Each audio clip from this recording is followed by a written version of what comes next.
আসসালামু আলাইকুম প্রিয় গাইস, আজকে আপনাদেরকে নিয়ে আসছি একটি বাজার দেখাতে। সেই বাজারের নাম হলো পিরিজপুর বাজার, সেটা বাজিতপুর অন্তর্ভুক্ত থানা।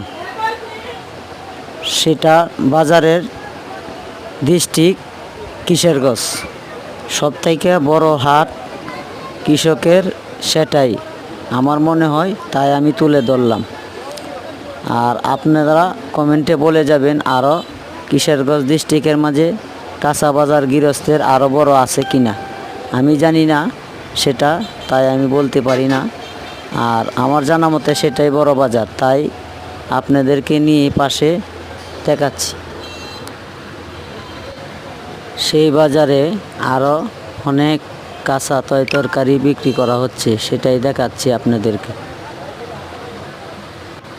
সেই বাজারে অবস্থান করে যত রঙের কাঁচা তরকারি আছে সব এখানে পাওয়া যায়। সেখানে আনারস, কাঁঠাল, আম, জাম, লেচু সব কিছু পাওয়া যায়।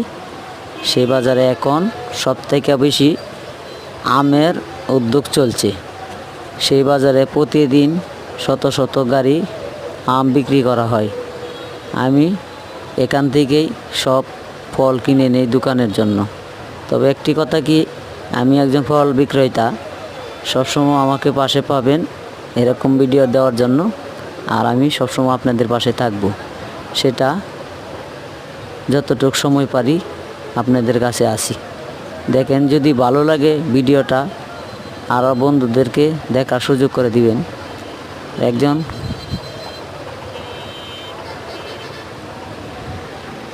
হাঁটতে পারতেছি না, প্রচুর জাম তো সে বাজারে। দেখেন গাড়ি, প্রচুর গাড়ি, সেখানে যাচ্ছি আপনাদের দেখানোর জন্য।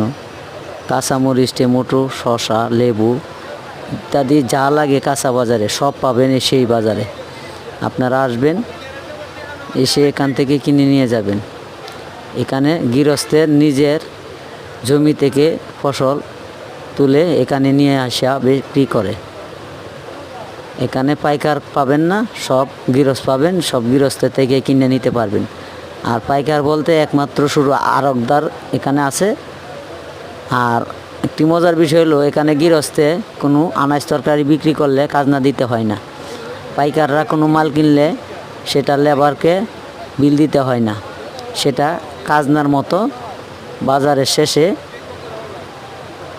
একসাথে দেওয়া হয় গাড়ি যখন বাজার থেকে বাইরে হয়।